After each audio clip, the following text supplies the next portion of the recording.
And then most importantly, we smell it a whole bunch of times before we taste it, and then we taste it.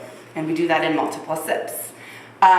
Looking at it, you don't want to spend too much time on it, but usually in a restaurant you have a white napkin, white tablecloth, whatever in front of you. Usually there's some kind of white piece of cloth. And for our purpose today, we're going to use a little piece of paper, and you're going to create yourself a white background. And you're going to tilt your glass almost to the point where it's spilling over, and you're going to have a nice, good look at your wine and look at the pretty color. What you're looking for, though, is clarity. You want to make sure your wine is not cloudy or has little weird crystals or tartrates in it. Okay? If you are in a restaurant and you get a cloudy, weird-looking wine, just get your waiter over and ask what's up with that, because it should be nice and clear like that. Just for our purposes, let's just say I didn't tell you what I just poured you, and we're doing a blind tasting like we have to do every week. So I'm not going to tell you what this is, and you're just going to be stuck with like a glass of wine, and you're trying to guess out of millions of wines out there what I just poured you.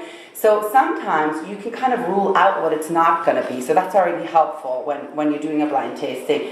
So if you're looking at it, you know, it's kind of that pretty straw color, but it's not that kind of golden deep. So I'm going to rule out that this is a Chardonnay or a Viognier or a Gewürztraminer or some of these grapes that are naturally a little bit darker. So this looks to me like a Sauvignon Blanc or a Pinot Grigio, even a Riesling, although Riesling would be a little more lighter even than this. So just FYI, if you ever find yourself in a situation where you're doing a blind tasting, there's a few things you can rule out too. And also, sometimes they throw in a really old wine too. And so white wine actually gets darker as it ages, as it kind of almost oxidizes. So what happens then is if you look at it, it would be kind of like a dark, almost like an orange color. You'd know, ooh, this might be like an 89 or something like that. But because it doesn't look, I'm going to just rule out that it's an old wine. So there's a bunch of things you can do just by looking at it. But again, you really just want to take a few seconds, look at it, and then put your napkin away. So you just kind of are checking it. Some people are fascinated by the legs and stuff, but it doesn't really tell you anything about the wine or the quality of the wine. It just tells you perhaps about sugar content, viscosity kind of thing, how it's clinging to the glass, but certainly not about quality. So.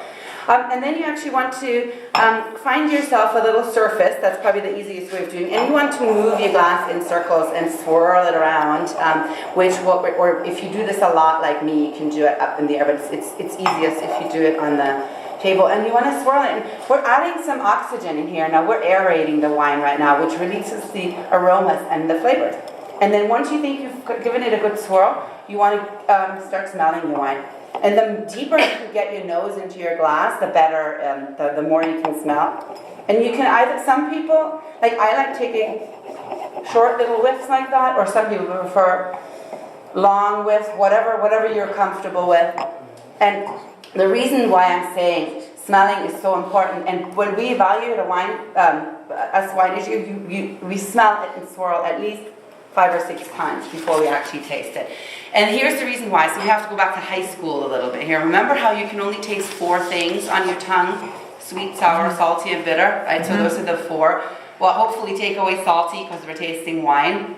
Then you're left with 3 things.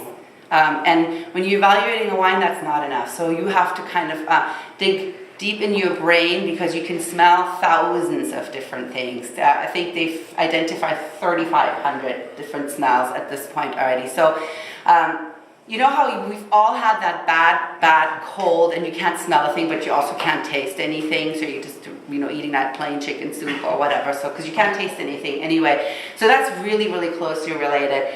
And so you're setting up your brain, your brain is setting up your palate, what you're going to expect by smelling it. So you want to smell it quite a bit. And then also, I find that since I've been starting this tour, I find that people are really intimidated by talking about the wine and the smells they're getting in the wine. But I just want you to know there is no such thing as a wrong answer to this. If I ask you what you're getting in the wine, like whatever you tell me, there's no such thing as wrong, because our perception is also different, and our noses are different, and we have different, maybe you have never smelled a lychee before, so how would you know that I'm talking about lychee when you've never smelled a lychee before, or a gooseberry, or whatever, So there is no such thing as wrong. So whatever you're getting, you are correct. That is your own, it's your very personal experience. For me, I typically this to me is a textbook Sauvignon Blanc, so I usually get nice citrusy qualities, nice crisp citrusy, a little bit of grapefruit in the end, so that's usually what I get. But if you get kiwi and you say kiwi, I'm going to smell, I say, oh yeah, I get that too. And then I've just learned something new and I've just registered another smell in my brain. And you might get, like we said, gooseberry. And I'm going, not getting gooseberry, but that's okay. So it's an interesting learning process. The more you throw out, the more you learn about it. And so, anybody getting anything else? I had melon the other day, cantaloupe. Somebody said cantaloupe. It's citrusy. It is citrusy, isn't it? It's such a textbook, Sauvignon Blanc. And by the way, with this, all the stuff that we're talking about, like, pineapple, whatever, this is not stuff that we're throwing in the wine. These are characteristics that are naturally occurring in the grape. So why I'm saying this is textbook is because Sauvignon Blanc is always associated with like citrusy, crisp, Chardonnay, we don't have any right now, but would always be associated with tropical fruit, more like pineapple, mango, banana sometimes. So Merlot, Plummy, Cab is cassis and chocolate. So all of they're all kind of flavors that you find in the different varietals out there. So that's what we're talking about. So, okay. Now, once you kind of think you know what to expect on the palate and you smelled it a bunch of times, then go ahead and take your first sip.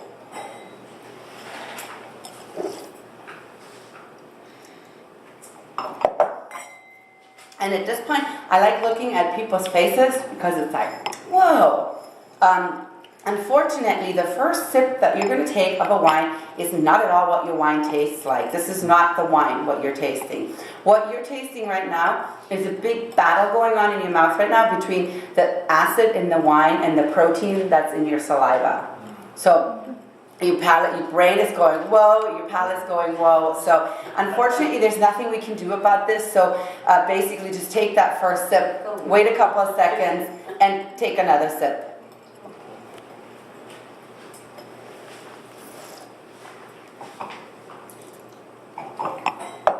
I'm spitting because I do this all day long. So you guys are on vacation and you should drink your wine. But I'm experiencing the exact same thing as you are. You don't have to swallow. But so, okay, a little bit, all right. So there's a little bit more going on that second taste. And you actually may take another tour this afternoon, and they may say, oh, keep it in your mouth and swish it around and then gargle for 60 seconds. But like, who wants to gargle wine for 60 seconds? So we have a 3-sip approach before we evaluate. So take a third sip.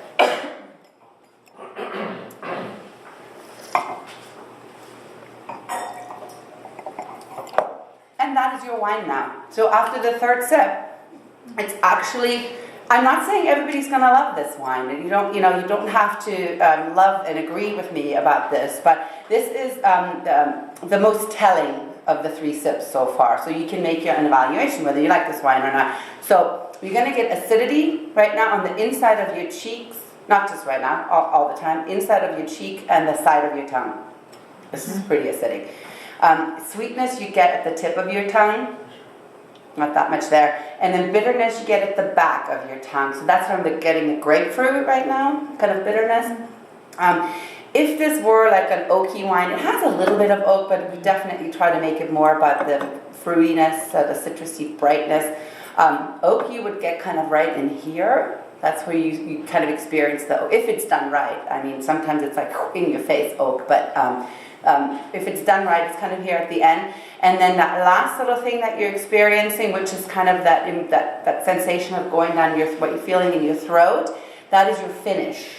This doesn't have a very long finish. It has a medium finish at best, but this is not meant to be a toasty, oaky, buttery Chardonnay. It's meant to be this wine, a Sauvignon Blanc. So, but makes sense, kind of. Mm-hmm. My whole point with this is just, make sure that you don't just take one sip and go like, oh, this wine is awful. So you have to, either if you take it in 3 steps or gargle or whatever your preference, but your palate has to adjust to the wine. Do you like it? It's all right. I like this a lot with food. I mean, it's a really high acid wine, so it goes very well with food. I like making this with gumbo or like a seafood bisque or something, just to acidity cuts right through that sort of creaminess.